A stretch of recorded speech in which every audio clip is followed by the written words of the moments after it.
Aí alguém bota para gravar, viu? Botem para gravar a aula aí, por favor, para vocês assistirem depois. Confirme aí para mim no chat se tá gravando.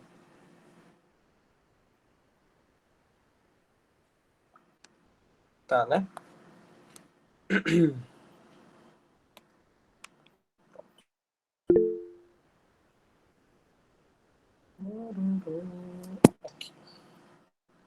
Então vamos lá.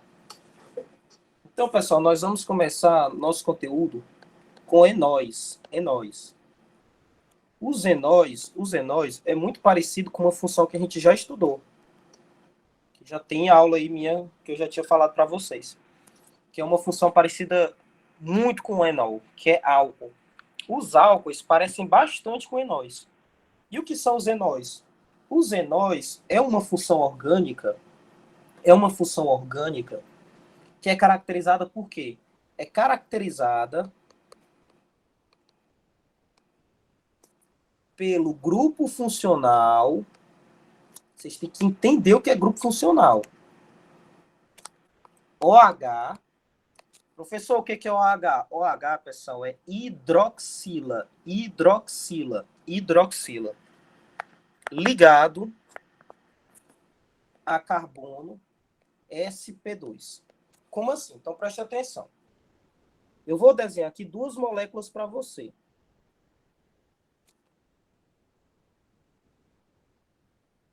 Qual a diferença dessas duas moléculas?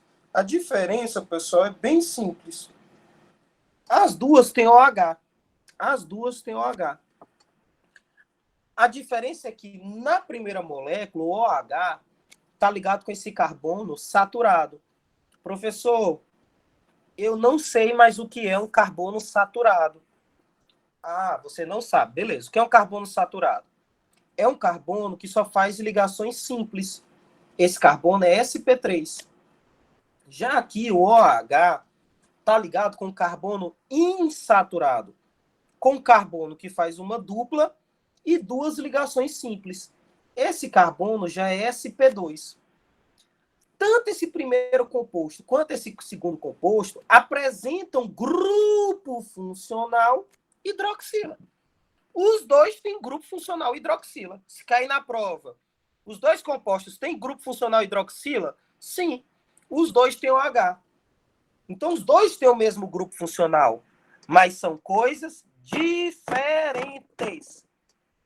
Enquanto que o primeiro eu chamo de função álcool, porque o grupo funcional OH está ligado com o carbono sp3, o segundo eu já chamo de enol, porque o grupo funcional OH está ligado com o carbono sp2, enquanto que o primeiro está ligado com o carbono sp3. Então, são duas coisas totalmente diferentes. Então, vocês têm que saber a diferença de grupo funcional e função. Grupo funcional é uma coisa, função é outra. Nomenclatura. A nomenclatura é bem simples. É parecida com a dos álcoois. Apresenta desinência ou. Professor, vou ser sincero. Depois da prova de físico-química, eu não lembro mais nem qual é o meu nome, nem o meu CPF. Eu não lembro mais. Então, o que é essa nomenclatura? Então, pessoal, essa nomenclatura, que é a nomenclatura IUPAC, a nomenclatura oficial, ela segue uma ordem. Toda nomenclatura segue uma ordem. A nomenclatura IUPAC, ela segue a seguinte ordem. Você vai começar primeiro dizendo o nome das ramificações. Depois tu vai ver quantos carbonos tem na cadeia principal. Depois tu vai falar qual é a saturação. E depois tu vai colocar a desinência. E o segundo detalhe que tu tem que saber para tu fazer uma nomenclatura IUPAC é que onde eu começo a numerar? Numeração. Então isso daqui que eu estou botando para vocês é ouro. Sempre quando a questão fala de nomenclatura e o PAC, lembrar que é assim que você escreve o nome do composto e você começa a numerar sempre do grupo funcional, que tem prioridade sobre a insaturação, que tem prioridade sobre a ramificação. Professor, por favor, bota um exemplo. Vamos embora lá, vamos botar um exemplo aqui. Então, vamos olhar aqui.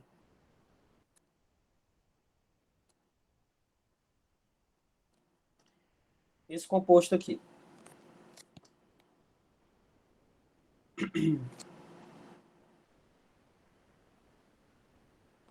É a pergunta que não quer calar. A pergunta que não quer calar.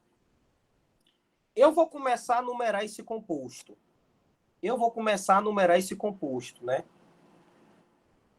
Tá bem que outro OH. Eu vou começar a numerar esse composto. Da direita ou da esquerda? Então, sempre na numeração é muito fácil. É só tu ver que grupo funcional tem prioridade sobre insaturação e sobre ramificação. Então, tu vai começar a numerar esse composto sempre da extremidade mais próxima do grupo funcional. Então, qual dessas duas extremidades é mais próxima da hidroxila? É a extremidade da direita. Então, aqui é o número 1. Aqui tu bota o 2, o 3, o 4, o 5, o 6, o 7, o 8, o 9 e o 10. Depois que você faz isso, você parte para a nomenclatura. Você sempre vai começar a nomenclatura com o nome das ramificações. Viu como é fácil? Muito fácil isso daqui. É questão para acertar na prova. Tu tem no carbono 3 e no carbono 6 duas ramificações. E o nome dessas ramificações é metil. Metil. Então, tanto no carbono 3 quanto no carbono 6, tu tem metila. Tu bota 3,6-dimetil. Depois, tu vai para quantos carbonos tu tem na cadeia principal. Então, na cadeia principal, que é a maior cadeia, tu tem 10 carbonos. TEC. Depois, tu vai para a saturação.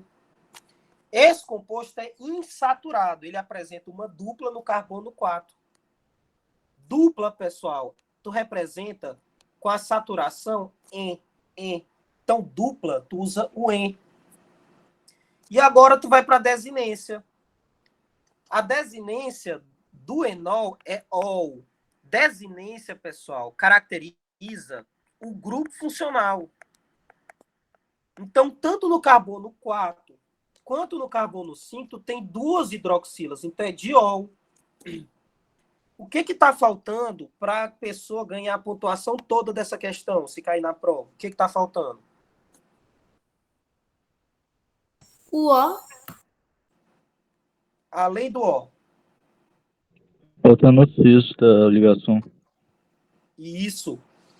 Então, as duas observações que eu ensinei lá em álcool, Primeira observação que eu ensinei lá em álcool. Sempre que tu tem duas ou mais hidroxilas, tu tem que botar o O entre a saturação e a desinência, tu coloca o O. Esse O, ele tem até um nome que eu falei. Alguém se lembra como é que é o nome desse O? Bora ver se alguém lembra. Começa com I. O nome do... Esse O tem um nome. Ele é o... Ninguém. Ele é um infixo. Então, o O é um infixo que fica entre a saturação e a desinência. E o outro detalhe que falta, tu tem que dizer se essa dupla ela é cis ou trans, porque essa dupla tem isomeria geométrica. Por que essa dupla tem isomeria geométrica? Alguém sabe dizer? Bora, faça seu nome. Tem hidroxila dos dois lados. É só por causa das hidroxilas que ele tem? Que estão pro mesmo lado, né? Os dois. Porque tu tem ligantes diferentes nas extremidades da dupla. Então, sempre quando tu tem ligantes diferentes nas extremidades da dupla, tu tem isomeria geométrica. Aí, como as hidroxilas estão do mesmo lado, a gente diz que esse composto ele é o quê? Ele é cis. Então, é esse o nome do composto. Bem fácil, né? Sem muita burocracia, né? Sem muita burocracia. Algumas observações importantes das propriedades. Isso que eu vou falar cai no Enem, viu? Tudo isso aqui, esse assunto de função orgânica é um dos principais a nível de Enem. Propriedades químicas, primeiro, né? Propriedade química, pessoal, é diferente de propriedade física. Vocês têm que ter isso em mente, né? Quando a gente fala de propriedade física, a gente fala de ponto de fusão, ponto de ebulição, solubilidade, calor específico. Isso é propriedade física. Propriedade química. Propriedade química. Então, vem do termo reação química. Quando a gente fala de propriedade química, a gente quer saber, porra, como é que esse composto reage? Ele é o fodão, que ele reage com todo mundo, ele não reage com ninguém, ele gosta de reagir, ele reage com base, ele reage com ácido. Isso que é propriedade química. A propriedade química dos enóis que cai em todo vestibular, qualquer vestibular, Facid, Nova FAP, Enem, USP, ITA, IME, todo vestibular cobra isso. Saber que os enóis são ácidos. E aí, sempre na prova, cai a mesma história. O professor Ivan vai perguntar o porquê que o enol é ácido. Sempre cai em prova. Ele vai perguntar. A explicação é o seguinte. Os enóis, pessoal, os enóis, eles são ácidos. Aí, primeira coisa que a gente tem que ter em mente, o que, que um ácido faz, pessoal? Um ácido libera o quê? Vocês aprenderam lá desde o começo lá da vida, da química. Um ácido libera... É o que mesmo que o ácido libera? É H+, ou é o H-? O que, que o ácido libera? O ácido libera H+, né?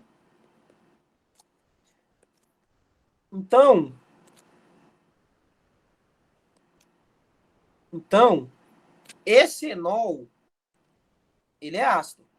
Se ele é ácido, ele libera o quê? H+, ele libera próton, né? Próton.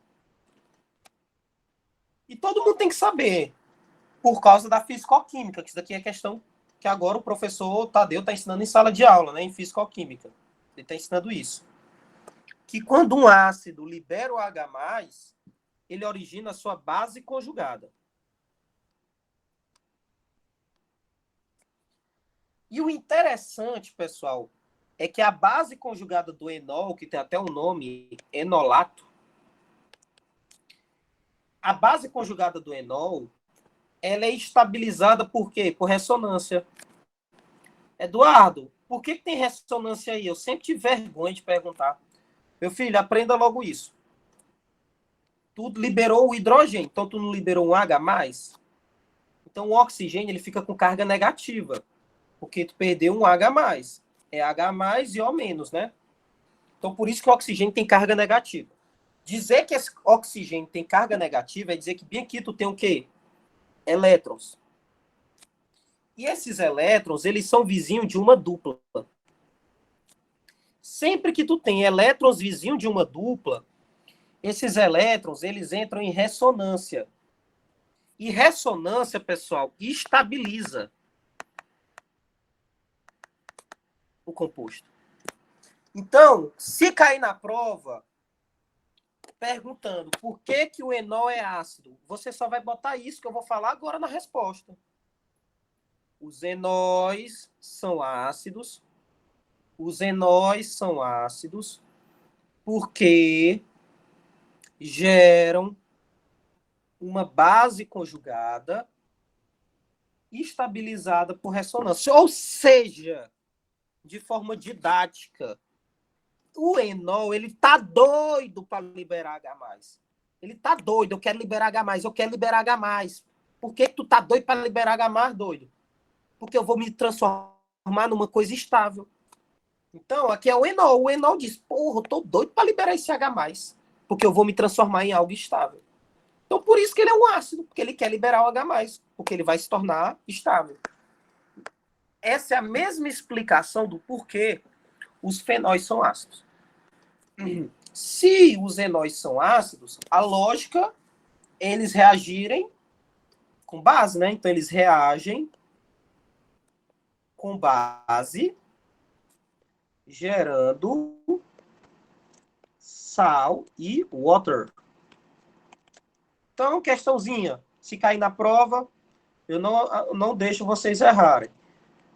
Sempre quando um ácido reage com uma base, pessoal, eu formo sal e água, né? Então, como é que é essa reação? É uma dupla troca. É uma dupla troca. Uma dupla troca.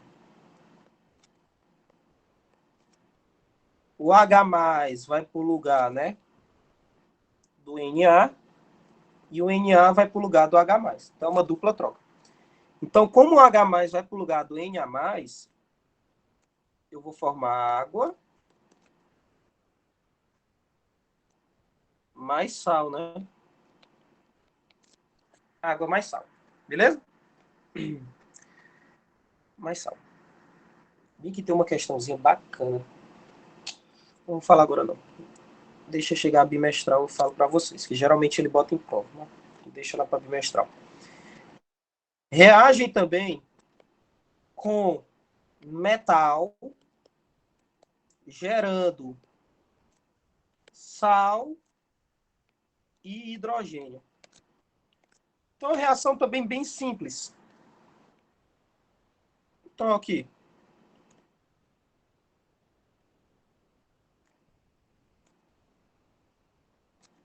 Como é que é essa reação? O metal vai para o lugar do hidrogênio e o hidrogênio vai para o lugar do metal.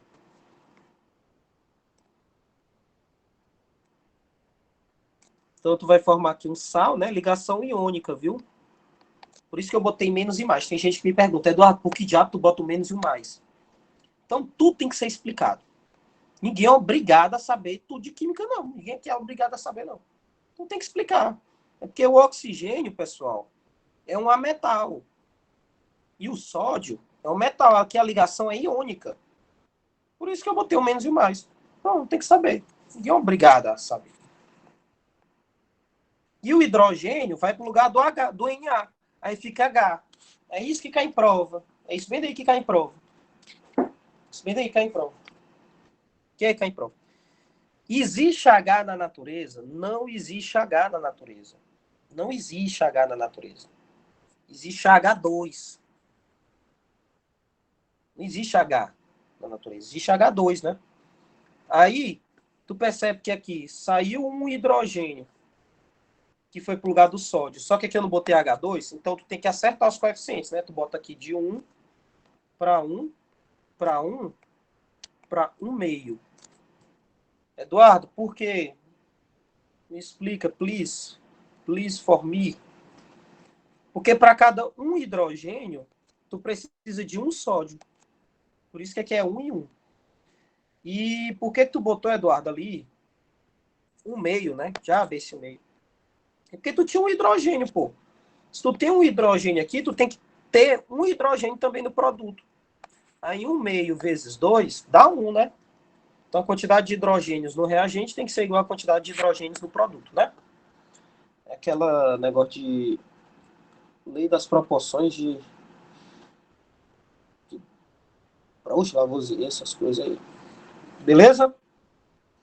Beleza. Então isso daí é o que vocês precisam saber de enol. Sabendo isso, acerta qualquer questão. Até da China, acerta. Beleza? Vamos para fenol. E fenol, o que precisa saber? Bota ok no chat aí. Alguém tem alguma dúvida, pessoal? A gente vai ter outra aula, viu? Quinta-feira. A gente vê logo todo o conteúdo. Fisicoquímica é o mesmo assunto da bimestral. Então, se vocês quiserem, eu posso marcar uma aula. Mas eu acho que é tanto conteúdo, né, que vocês têm para essa prova, que já tem todos os plantões gravados. Então, acho que só reassistir já é suficiente. Que é o mesmo conteúdo. Não vai cair em equilíbrio iônico, graças a Deus, né? no simulado. Só se ele tiver acrescentado nesse conteúdo. Mas eu acho que não.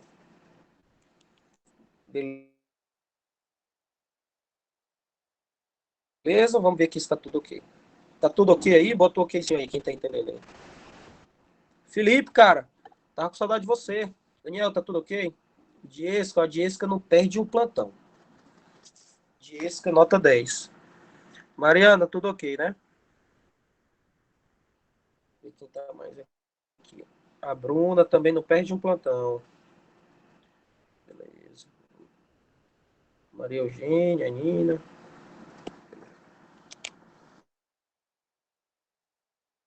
Vamos lá. O fenol. Fenol, pessoal. Fenol é um pouco diferente de enol, né? Fenol é diferente de enol.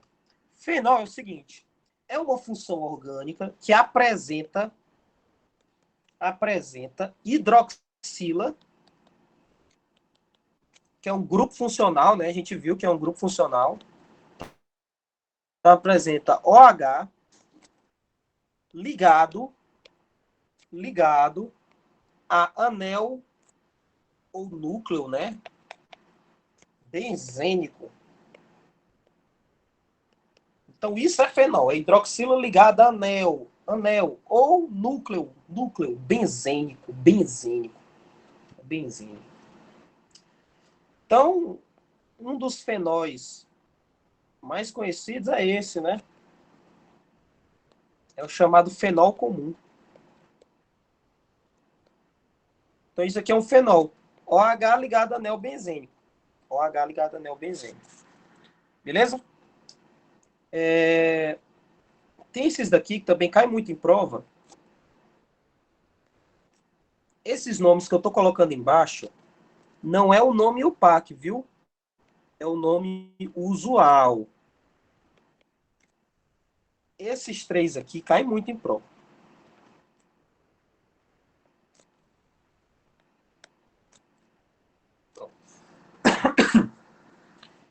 Esse daqui é chamado de ortocresol. Esse aqui é chamado de metacresol. E esse aqui é chamado de paracresol. O que diabo é esse ortometapara? Rapaz, tu já esqueceu, cara.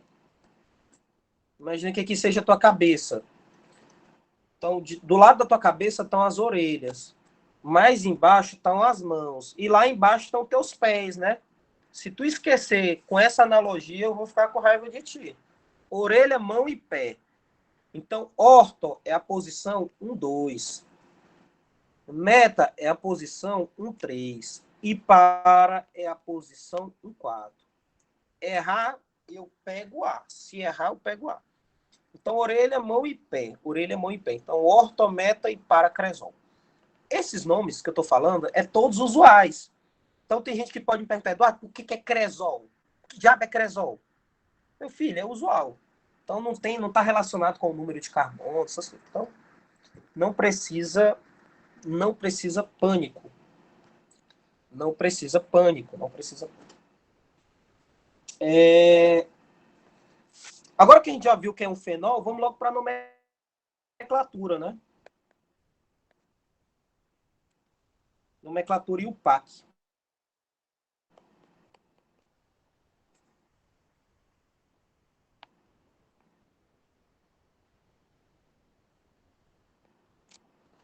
Então, quando a gente fala de fenol, nós temos várias nomenclaturas e o PAC para os fenóis. Então, geralmente, eu vou logo dizer como é que cai na prova. Anota logo aí que é uma questão garantida na prova, porque o professor Ivan cobra todo ano a mesma questão. Ele vai botar um fenol e vai escrever lá. Diga as 3 nomenclaturas possíveis para esse fenol. Pronto, questão da prova. Então, questão de prova. A primeira forma de fazer a nomenclatura é tu botar a desinência OL. Desinência OL.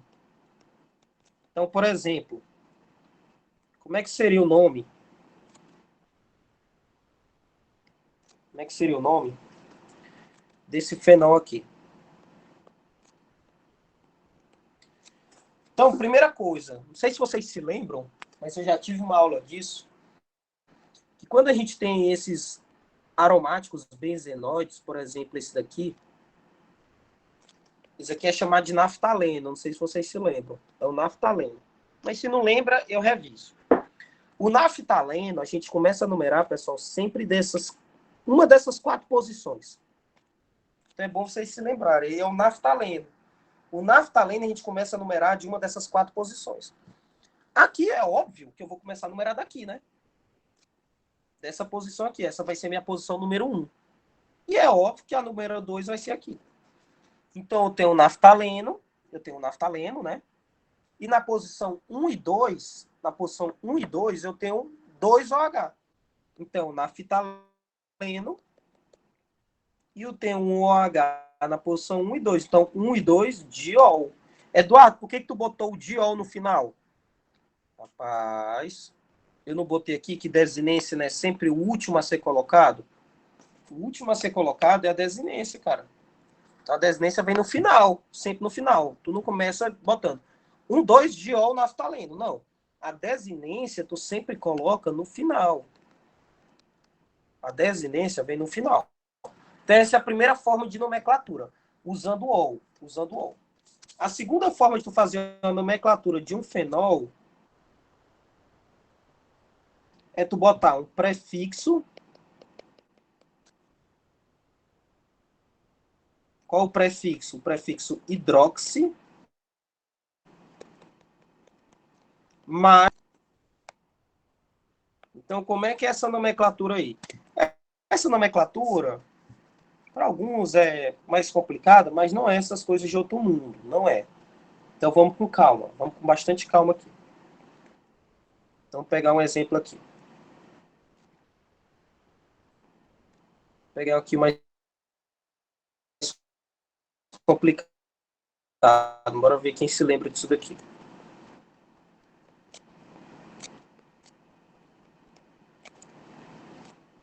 Pronto. Sai isso na prova. Qual o nome desse composto? Então, vocês têm que lembrar que esse composto aí, pessoal, é derivado desse hidrocarboneto aromático benzenoide. Bem aqui, ó. Tô desenhando. Como é que é o nome dele? Ninguém. Antraceno. É o antraceno, exatamente. Isso aí. Então, isso aqui é o antraceno, para quem não lembra. E o antraceno eu sempre numero de uma dessas 4 posições.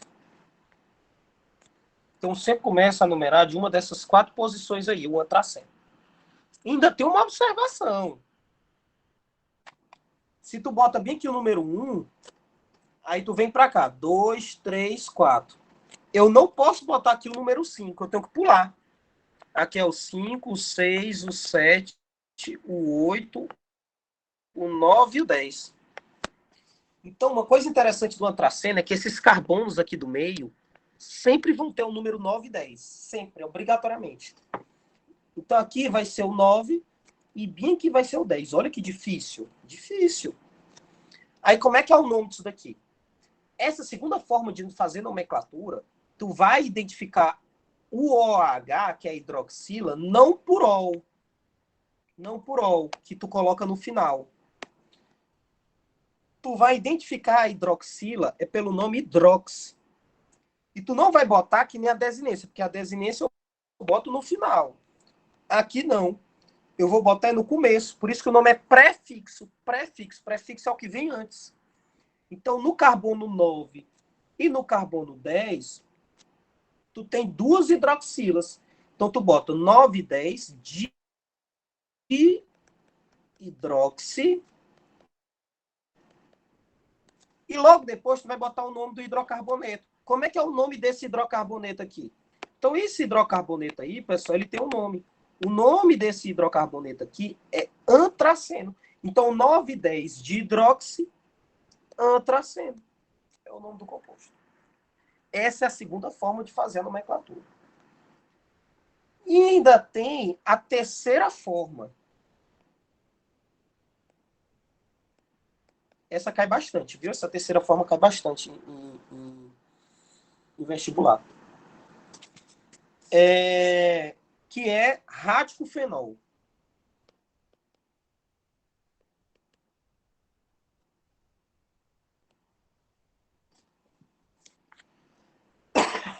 Como é que é a nomenclatura radicofenol? Tu só usa essa nomenclatura radicofenol quando tu tem um fenol mononuclear. Que diabo é fenol mononuclear, Eduardo? Que porra é essa? É um fenol que só tem um anel benzênico, que só tem um ciclozinho benzênico. Como é que é essa nomenclatura radicofenol? Eu não falei lá no começo da aula que isso daqui tem um nome? Como é que é o nome disso daqui? Isso daqui é chamado de fenol comum. É chamado de fenol. E isso daqui é chamado de fenol. Fenol. Como é que eu faço essa nomenclatura radicofenol? Então, como é que isso cai na prova? Então, imagina que você tem essa molécula aqui. Ele vai pedir Felipe Raposo. Como é que é o nome desse composto? Radicofenol. Aí, valendo um ponto, o Felipe Raposo vai se lembrar que isso daqui, que eu circulei de azul, tem um nome. Isso aqui é chamado de fenol. A diferença é que isso que eu circulei de azul, que é um fenol, ele tem acrescentado a ele esse radical, essa ramificação. Em que posição? Aí o Felipe Raposo, ele vai lembrar que eu ensinei que, na hora de numerar, quem tem prioridade na nomenclatura é o grupo funcional e não a ramificação. Então, nessa numeração bem aqui, ele vai botar o número 1 aqui, o número 2 aqui e o número 3 bem aqui. Aí ele vai lembrar que no carbono 3 aí, ele tem essa ramificação. Como é que é o nome dessa ramificação, pessoal? Isopropil. Isopropil. Tu corta aqui, né, e fica o pontinho aqui. É o isopropil. Então, é o 3-isopropil, 3-isopropil, 3-isopropil, porque tu primeiro bota o nome do radical.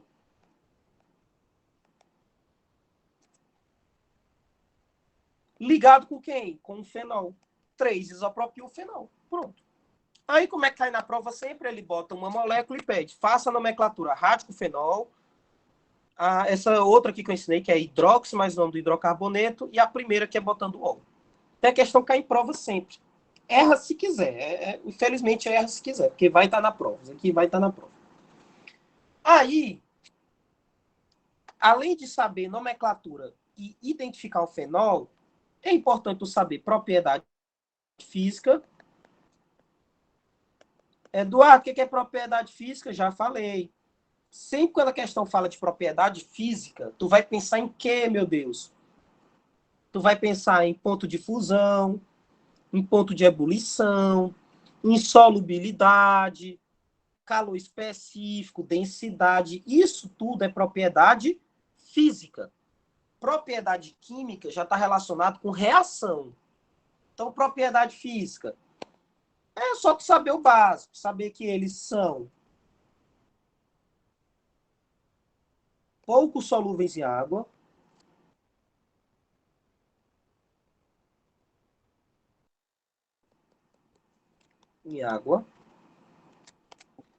muito solúvel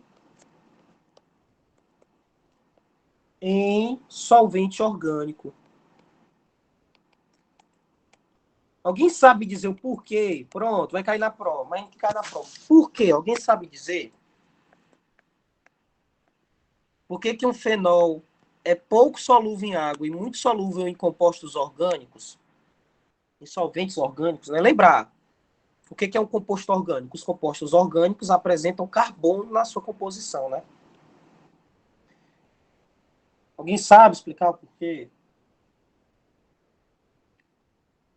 Então, lembrar, pessoal, que um fenol ele tem uma parte polar, que é a parte da hidroxila. Só que a maior parte dele é o quê? Apolar, que é a parte dos carbonos.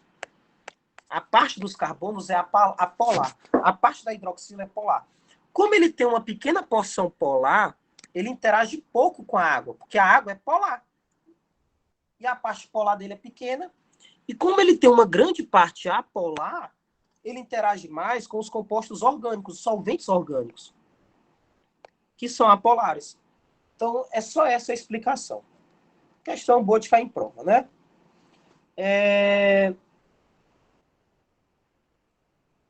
Beleza? Aí isso aqui geralmente cai em prova, simulado, o Ivan gosta de cobrar isso aqui. Saber que a 25 graus e 1 atm, que a 25 graus e 1 atm, apenas o M-cresol, que eu até falei lá em cima, o que é o M-cresol, né? Que é esse, é líquido. Pronto. E isso é o que é importante saber de propriedade física dos fenóis. Aí, além das propriedades físicas, nós também temos o que dos fenóis? Nós temos as propriedades químicas dos fenóis. Bora, vamos ver toda a teoria hoje. Então, na próxima aula, a gente fazer mais a questão. Então, propriedades químicas.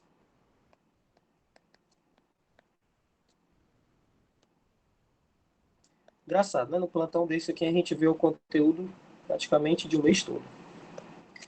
Então, as propriedades químicas. Quando a gente fala de propriedade química, pessoal, a gente fala de reação química. E o que tu precisa saber dos fenóis que caem em prova? Saber que os fenóis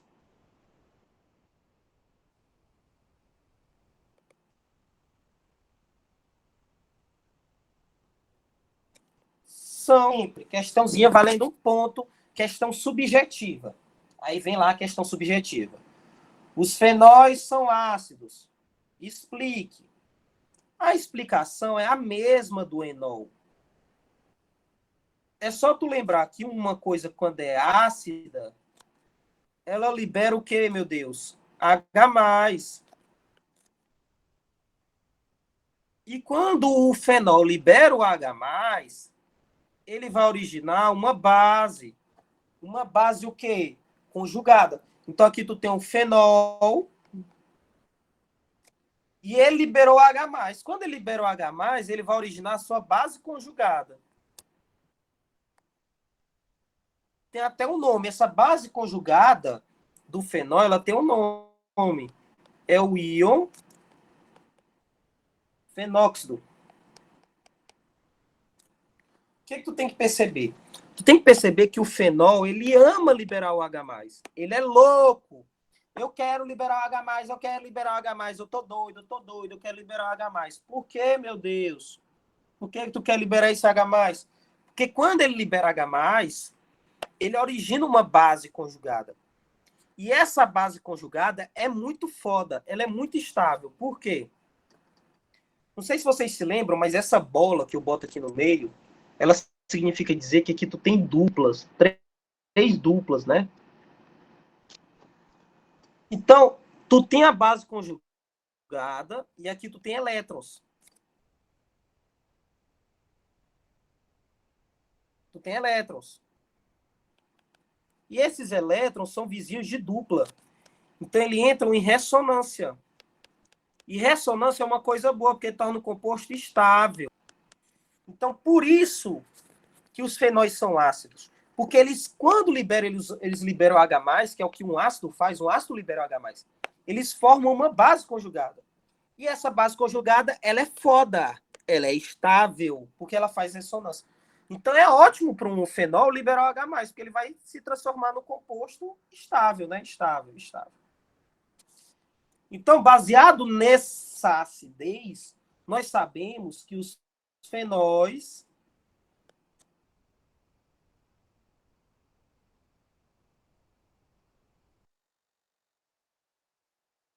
reagem com base, formando sal e água. Então, se tu olha aqui, por exemplo,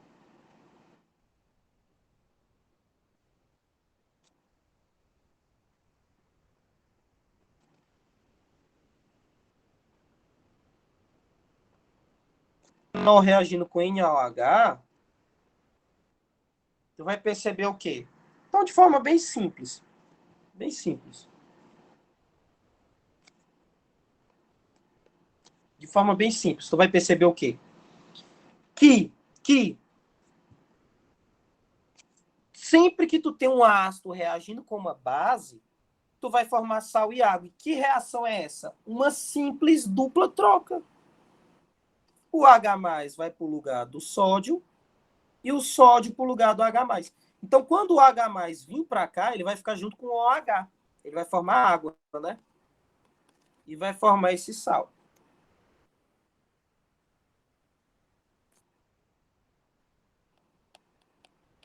Pronto. Bem simples. Ácido mais básico forma sal e água. E o que gosta de cair em prova, que aqui quando cai em prova, eita, é dor de cabeça. O pessoal termina errando. Eles reagem, fenóis, reagem com metal, produzindo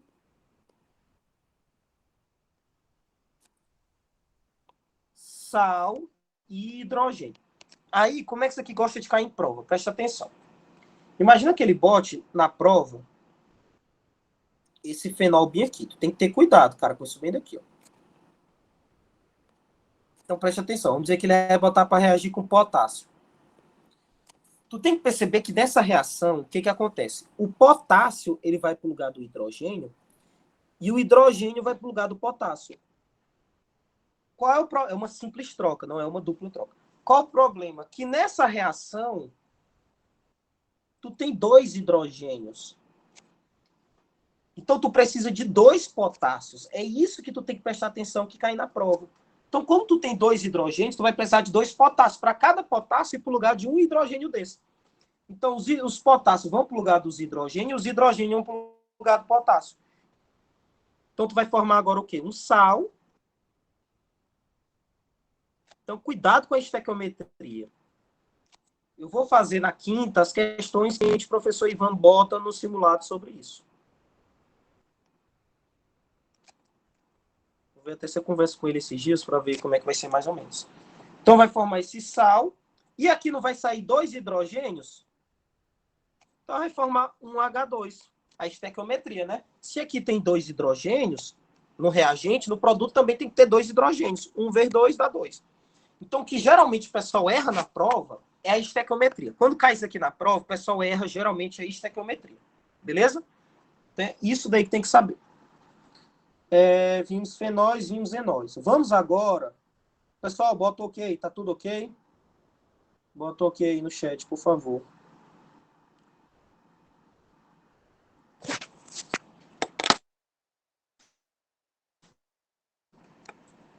Tudo ok, né? Podemos continuar ou já estou cansado?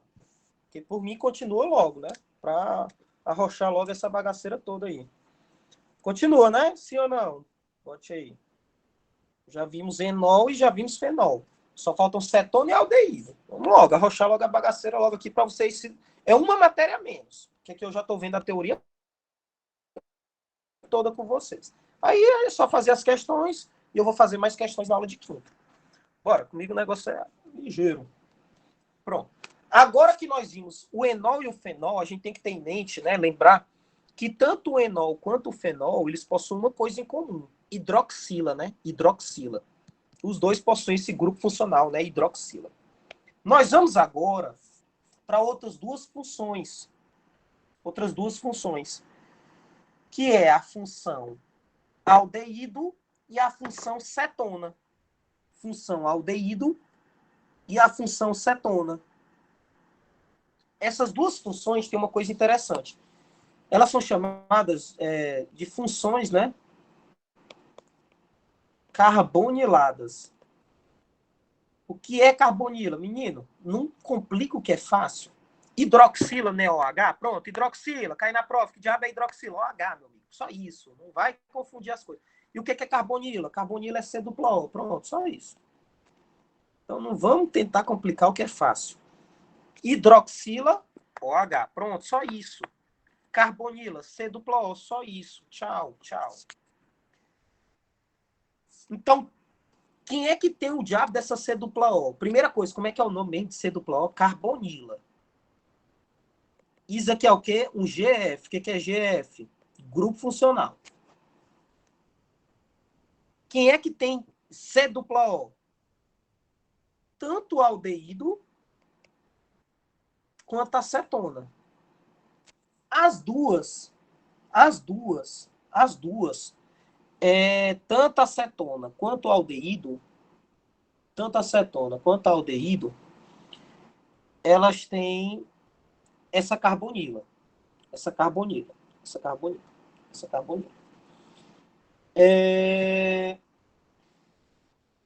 Uma coisa interessante a se falar sobre isso, né? Primeira coisa, nós temos que saber o que é uma cetona e o que é um aldeído. Então, de forma bem didática, para não ter nem chance de dizer eu não entendi, porque você vai entender o que é uma cetona e o que é um aldeído. Então, vocês vão ver que não é difícil. Então, primeiramente, vamos começar falando da cetona. O que é uma cetona? Então, cetona, pessoal, ela apresenta carbonila. O que é carbonila? C-O, né? Entre dois carbonos. Só isso. Então, por exemplo, isso daqui é uma cetona? Sim. Por quê, professor? Porque tu tem o diabo do C-O. Eduardo, não estou vendo o C-O. Vou até circular, né? Tá aqui, né? Que é um carbono, né? E o que é esse C-O, Eduardo? Que eu me esqueci? Carbonila. Ah, é carbonila. Então, tu tem uma carbonila e ela está entre dois carbonos. Então, isso é uma cetona. Só isso. Só isso. E, Eduardo, o que é esse aldeído?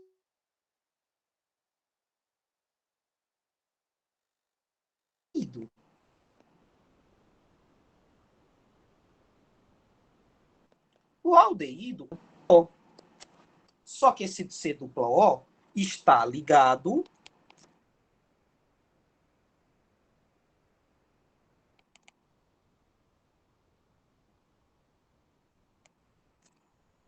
a um hidrogênio. Sim, aqui nós vamos mais com calma.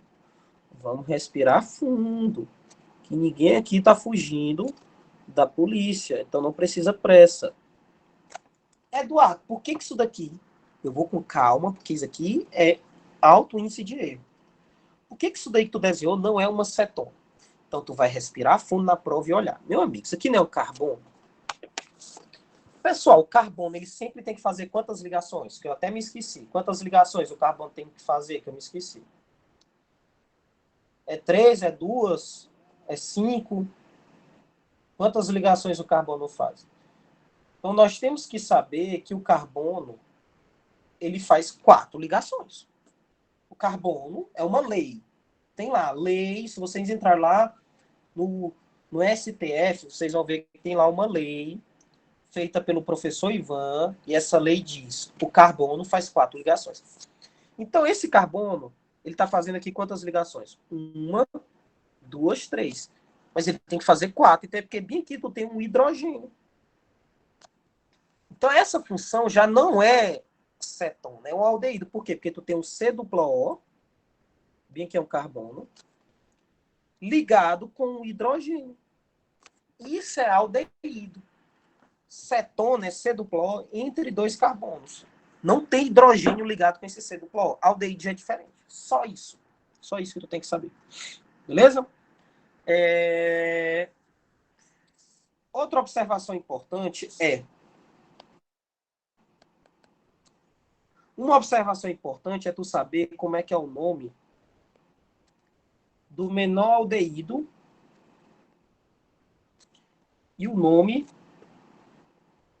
da menor cetona. Então, o menor aldeído é esse. Ele é chamado de quê? Ele é chamado de formaldeído.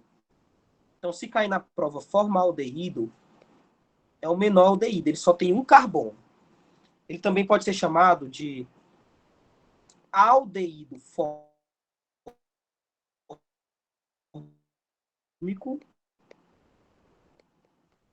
Eu vou falar. São esses dois. E essa é a menor cetona. Essa menor cetona já tem 3 carbonos, né, pessoal? Porque tem que ser duplo, tem que estar entre 2 carbonos. Então, aí nós temos 3 carbonos. Ela é chamada de acetaldeído, né? Não, opa, desculpa. Acetona, desculpa. Chamada de acetona. Então, esse é o menor aldeído e essa é a menor cetona. A menor cetona ela é chamada de acetona e o menor aldeído é chamado de formaldeído ou aldeído fórmico. Aldeído fórmico. Show de bola. Propriedades. Qual uma propriedade importante que tu tem que saber?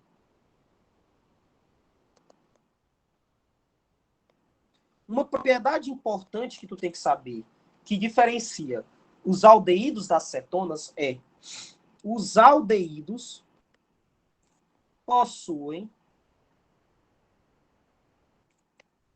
ponto de ebulição inferior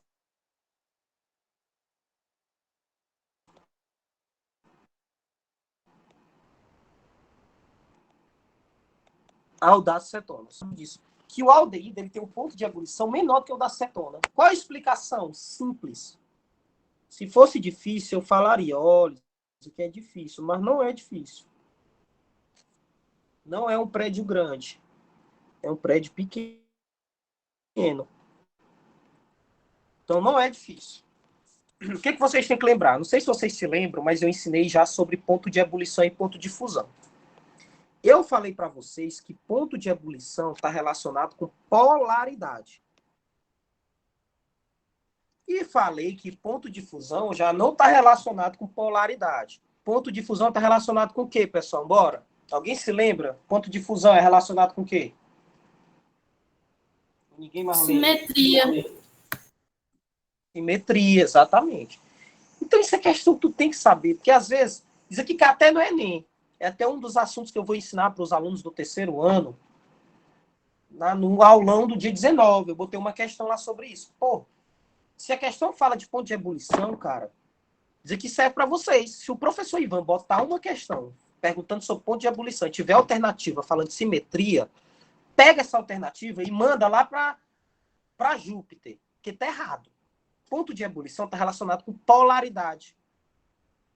Tá de simetria. Simetria é ponto de fusão. O que tu percebe aqui? Tu percebe que, claramente, tu percebe, né? Que o oxigênio, ele é muito eletronegativo, né?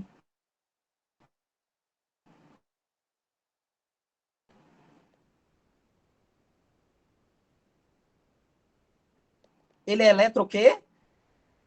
Eletro o quê? Oxigênio é muito eletronegativo. Meu amigo, ele é eletronegativo.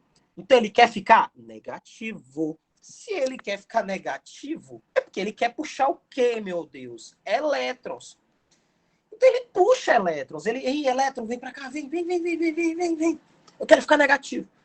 Então, o oxigênio, ele tá puxando elétrons. Ele puxa desses carbonos e ele puxa do hidrogênio. Meu Deus, o hidrogênio ele é fuleira.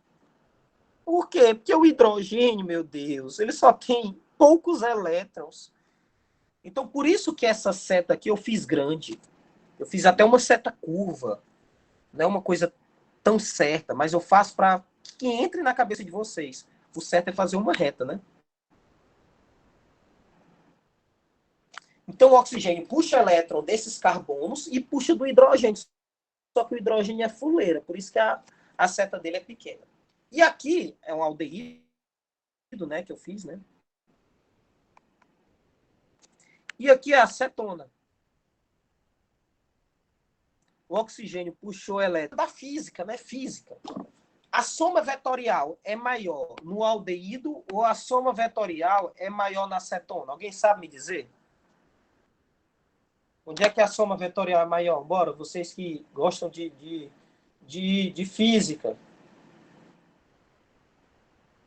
Bora, ninguém. Não acredito. Vou falar pro Hermes que vocês não gostam de física. Bora, a soma vetorial é maior onde, pessoal? Na esquerda ou na direita? Então, pessoal, a soma vetorial ela é maior aqui, na direita. Então, o vetor resultante dessa soma, que eu vou chamar de vetor resultante 1, e aqui tu tem um vetor resultante 2. Tu percebe que o vetor resultante 1 é maior do que o vetor resultante 2. Por quê? Porque esses dois vetores somados é maior do que esses dois vetores somados. Porque esse vetor é pequeno, porque o oxigênio vai estar puxando elétron de um hidrogênio. O hidrogênio tem pouco elétron para mandar, por isso que o vetor dele é pequeno. Então quer dizer que a cetona, por ter maior vetor, a cetona ela é mais polar. E ponto de ebulição não está relacionado com polaridade. Como a cetona é mais polar, ela tem maior ponto de ebulição. E como o aldeído é menos polar, ele tem menor ponto de ebulição. Então, a explicação do porquê o aldeído possui menor ponto de fusão, ponto de ebulição, do que uma cetona, está na polaridade. Então, a explicação é polaridade. Outra observação importante que vocês têm que saber de propriedade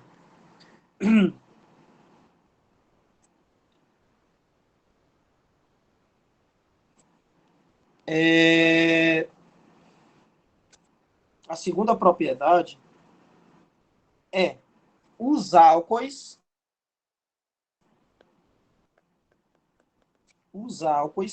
né,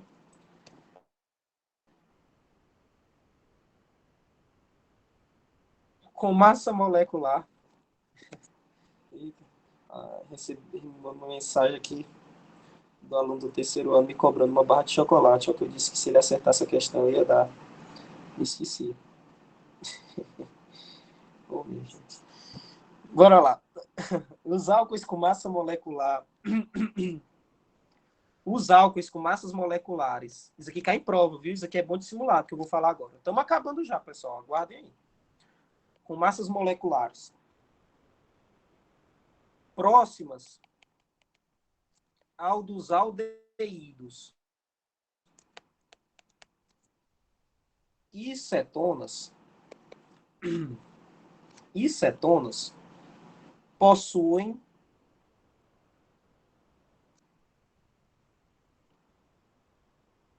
maior pE. A explicação disso é mais fácil do que não sei o quê. Vixe, Eduardo, atenção. Preste atenção, que isso aqui vocês sabem. Como é que isso aqui cai na prova do professor Ivan? Simples, o professor Ivan vai botar essas 3 moléculas e vai dizer: coloque os pontos de ebulição embaixo de cada molécula respectiva. 118, desse jeitinho cai. 80 e 75. Bora. Meu amigo, tu tem que saber primeiro que quem tem o maior ponto de ebulição é o álcool. Por quê? Porque as moléculas dos álcoois entre si, elas fazem ligação de hidrogênio.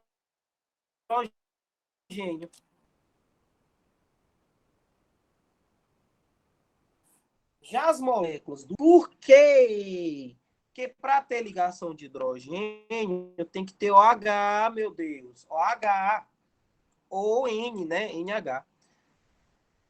E ligação de hidrogênio é uma interação forte. Então, as moléculas dos álcoois estão muito unidas. É muito difícil separar elas.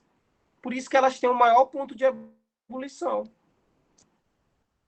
E nós sabemos que entre a cetona e o aldeído, a cetona tem maior ponto de ebulição, que eu expliquei ainda agora. Então, é esse o ponto de ebulição de cada uma das moléculas respectivas, né? Abaixo. Então isso é coisa que cai em prova. Coisa que sempre cai em prova. Beleza? Coisa que cai em prova. Que vocês têm que saber. Beleza? Outro detalhe interessante é a nomenclatura das cetonas. Então, como é que eu faço a nomenclatura das cetonas?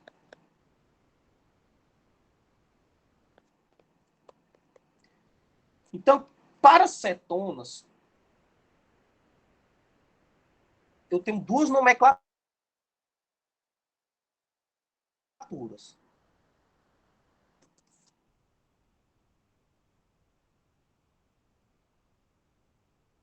Eu tenho a IUPAC da cetona, ou a desinência das cetonas é ONA. ONA. Essa é a desinência das cetonas. ONA. Por exemplo, como é que é o nome dessa cetona bem aqui? Então, eu vou começar a numerar, que eu já expliquei isso. Eu começo a numerar da extremidade mais próxima do grupo funcional. Então, eu vou começar da extremidade mais próxima a carbonila, que é o grupo funcional. Então, aqui é 1, 2, 3, 4, 5. E eu vou lembrar que eu expliquei para vocês que eu começo a nomenclatura IUPAC sempre com o nome das ramificações. Então, é 3, 4 dimetil. Aí, depois que eu dou o nome das ramificações, eu vou dizer quantos carbonos tem na cadeia principal. Então, como tem 5 carbonos, eu vou botar pente. Aí a saturação, a cadeia principal tá toda saturada. Eduardo, e essa dupla, menino, tá doido? A dupla é entre um carbono e um oxigênio. Não é entre dois carbonos. Por isso que eu digo que é AN. Ela tá saturada. Então, falei da saturação. E a desinência, no carbono 2, tu tem a nomenclatura e o PAC. É só tu lembrar que a desinência delas é ONA. A desinência delas é ONA. E o professor Ivan, além de cobrar a nomenclatura e o PAC, que é oficial, ele ama cobrar na prova a rático funcional.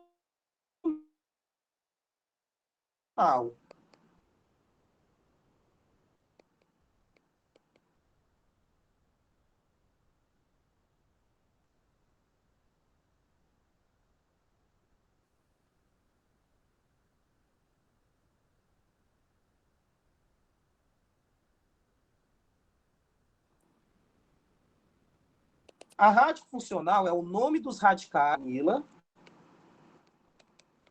Como assim?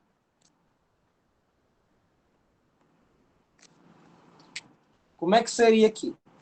Então, tu vai pegar a carbonila. O que é carbonila? É o C-duplo-O.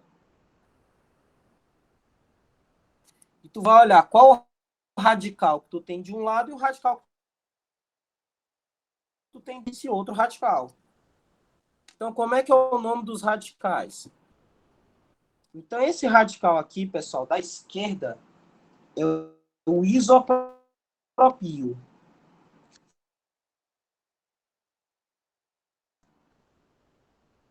É o isopropíl, né? E o radical da direita é o isobutil. Aí, na hora de botar o nome, vocês têm que lembrar da ordem alfabética. O iso entra na ordem alfabética. Só que empatou. Tanto o radical da esquerda tem iso, quanto o da direita tem iso.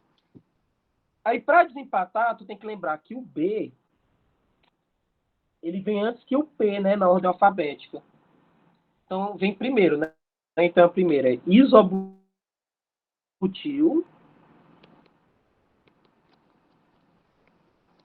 né? Aí, depois, tu escreve isopropil,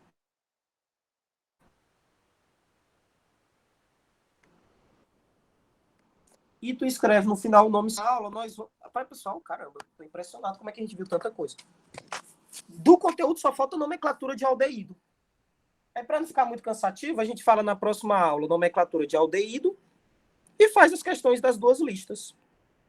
E é isso, foi todo o assunto do simulado. Quem aproveita esses plantões se dá bem, viu? Pô, foi tudo.